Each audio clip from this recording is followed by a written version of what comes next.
원장님. 안녕하세요. 안녕하세요. 안녕하세요. 네, 제가 원장님 병원 홈페이지에서 양력 이력을 쭈루루루루 이렇게 넘어가는 걸 살펴봤는데 뭐 사회적 협동조합 이사장, 뭐 사회적 기업 대표 막 이런 게 써 있는 거예요. 원장님 사회적 기업 대표세요? 네. 아니 언제부터 그런 걸 하셨나요? 사회적 기업 벌써 한 10년 된 것 같아요. 네, 사회적 기업. 그 전에는 사회적 기업이 뭔지도 모르고 그냥 뭐 좋은 일 하는 거 사회적 기업 아니야? 이렇게 해서 정말 부끄러운데 한 15년, 17년 전에 정신과 의사 선생님들끼리 야 우리도 뭐 좀 좋은 거 해보자 이렇게 해서 사회적 기업 해보자고 명함부터 봤어요. 명함. 토닥이라는 위로가 필요한 사람들에게 위로해주고 그런 것들을 어떤 것들을 콘텐츠를 제공하면 좋을까 이렇게 해서 사회적 기업 토닥 이렇게 해가지고 그때만 해도 정말 사회적 기업을 몰랐던 것 같아요. 그냥 우리가 그냥 사회적 기업 이름 붙이면 되는 줄 알고 엄격한 기준과 심사, 좋은 마음으로. 네. 좋은 마음뿐만이 아니라 네. 어떤 기준들이 이렇게 설립 기준들이 있습니다. 네네. 10년 전부터는 정식으로 네, 그렇게 해서 그러셨구나. 사회적 기업을 하고 있습니다. 꽤 시간을 오랫동안 유지해 오신 것 같은데 네네네. 그러면 사회적 기업이 뭔지 조금 더 좀 쉽게 설명해 주실 수 있으실까요? 처음에는 사회적 기업, 저도 이제 개념이 잘 모를 때는 사회적 기업 이렇게 해서 좀 어려운 이웃들, 취약계층 분들을 위한 일자리를 제공해주는 그런 기업 정도로 생각을 했었어요. 그리고 나서 이제 하나씩 알아가는 과정들이 있었는데 저에게 사회적 기업을 뭐랄까요? 제가 이해하고 또 사회적 기업의 꿈을 꾸게 하는데 제일 도움이 됐던 분 한 분을 꼽으라고 하면 네, 김동호 목사님이십니다. 김동호 목사님이 열매나눔재단 또 사회적 기업 이쪽 계통에서는 뭐랄까요? 정말 선구자적인 이런 분인데 저는 이제 그런 내용은 모르고 그분의 설교를 이제 우연히 듣다가 사회적 기업에 대해서 이렇게 꿈을 더 꾸고 구체화하게 되었어요. 그분이 설명하기를 사회적 기업은 하나님 나라와 비슷하게 닮아 있어요. 이렇게 했어요. 목사님이시니까 뭐 그렇게 얘기하는가 보다. 하나님 나라와 어떻게 닮았다는 거야. 성경에 포도원 주인의 비유가 이렇게 나오는데 포도원 주인이 포도원에 이제 한참 일이 많을 때예요. 그래서 노동시장에 이렇게 가서 이제 오늘 하루 일당 받고 일할 사람들 쭉 서 있죠. 그러면 우리 포도원에 일이 있어요. 일할 사람 이렇게 해서 이제 데리고 가서 일을 시키고 하는 그 비유가 포도원에 대한 비유가 나오는데 그 새벽 일찍 가서 일할 사람 이렇게 했더니 사람들이 저요 가서 일합시다. 하루 일당을 제가 넉넉히 챙겨드리겠습니다. 이렇게 해서 데려가서 일을 했어요. 그럼 몇 시간 뒤에 다시 또 갔대요. 할 일이 많으니까. 아직 일을 못 구해서 새벽부터 몇 시간이 지난 시간에도 사람들이 이렇게 줄을 서 있더래요. 아직 못 구했구나. 아직도 할 일이 많아요. 일하시겠습니까? 좋아요. 또 데리고 가서 이렇게 했대요. 네. 그걸 몇 차례 하다가 결국 퇴근 시간 1시간 정도 남았는데 거기에 가서 또 할 일이 왜 아직도 하루 종일 이렇게 있냐.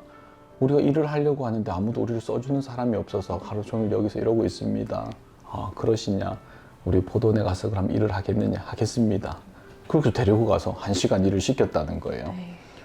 그러고 나서 이제 일이 다 마쳐지고 이제 일당을 줘야 되잖아요. 네. 맨 마지막에 온 네. 그분에게 한 데나리온? 그래서 하루 일당인가 봐요. 그걸 이렇게 탁 지급을 하는데 아침 첫 타임에 온 사람들은 이제는 이렇게 된 거죠.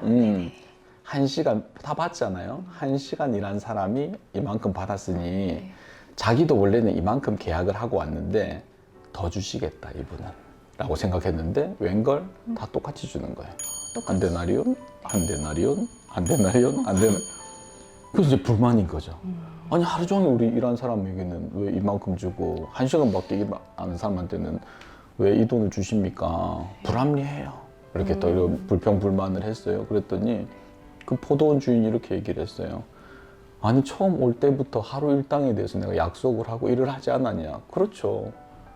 이 사람들은 근데 1시간밖에 안 했잖아요. 이건 합리적이지 않잖아요. 당신과의 계약에 문제가 있냐? 그건 없죠. 그러면 이 일당 받고 돌아가시면 된다. 이렇게 하면서 돌아갔어요. 1시간 일한 사람은 굉장히 좋았겠죠. 만족스러웠겠죠. 그런데 실제 그 돈은 노동자들이 빠듯하게 일을 하고 하루가 생계하는데 필요한 정도의 금액이에요. 누구에게나 다 그런 돈이 필요한데 이분은 일을 안 하려고 한 게 아니고 노동시장에 이렇게 있다 보니까 건장하고 일 잘할 것 같은 사람들은 새벽부터 팔려가는데 이 사람은 왠지 힘도 없고 전날도 일 못했을 수도 있죠. 그래서 몸은 마르고 약해 보이고 이렇게 하니까 아무도 안 써주는 거예요. 그런데도 그 사람에게는 하루에 일당이 필요한 사람인데 그 얘기를 이렇게 하시는 거예요. 그러면서 이 얘기가 천국에 대한 비유인데 마치 사회적 기업을 가장 잘 이야기하는 이야기인 것 같아요. 이제 목사님 얘기를 해주셔서 그때 제 머리 안에 사회적 기업은 그런 거구나. 마치 그 포도원 주인은 일이 있어서 보통은 노동자들을 써서 일시켜서 나에게 많은 이익을 가져오게끔 하는 것. 이게 이제 기업의 목표잖아요. 반대로 사람들에게 필요한 만큼의 그런 급여, 돈을 주기 위해서 마치 포도원 하는 것 같은 이런 생각을 가진 주인 같아.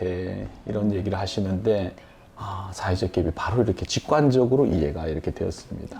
그래서 누구에게나 다 삶에 있어서 노동은 중요하고 또 생활할 수 있는 최소한의 금액들은 필요한데 흔히 말하는 취약계층이라고 할 수 있는 장애가 있다거나 또 일을 하고 싶은데도 자기 마음을 잘 조절하지 못해서 어려운 가운데 있는데 이런 분들은 오히려 더 노동력은 떨어져요. 더 잘 해내지를 못해요. 그래서 점점 힘든 상황으로 몰리게 되고 일할 수 있는 기회가 줄어들고 또 비용이 발생이 안 되니까 급여를 벌 수가 없으니까 더 어려운 상황에 내몰려서 결국에는 그런 삶의 의지마저도 다 내려놓게 되는 이런 부분들이 일의 효율을 높이고 생산성을 높이고 이윤을 추구하는 이 사회에서 놓치게 되는 부분이라는 거예요. 그래서 우리가 함께 살아가는 세상이 내가 혼자 다 독식하면 실제는 좋은 것 같지만 그게 아니고 누군가와 아무리 좋은 게 많아도 나 혼자 다 누리고 별로 행복하지 않을 거예요. 최소한의 것들은 모두가 다 이렇게 누릴 수 있는 세상을 만들고 그 위에 더 열심히 해서 가져가는 거야 얼마든지 좋죠. 그래서 사회적 기업은 마치 이윤을 추구하는 게 아니라 이 사람들에게 급여를 주기 위해서 일자리를 만들기 위해서 사업을 하는 이런 느낌의 기업을 사회적 기업이라고 합니다. 네, 굉장히 의미가 있는 건데요. 네네. 그러니까 한 명도 소외되지 않고 취약성이나 약함을 가졌다고 해도 최소한의 것들을 좀 함께 누리면서 함께 살아가는 거 되게 중요한 가치일 것 같은데요. 그렇다면 원장님께서 대표로 계시는 사회적 기업에서는 구체적으로 어떤 것들, 어떤 일들을 하고 계신지도 궁금해요.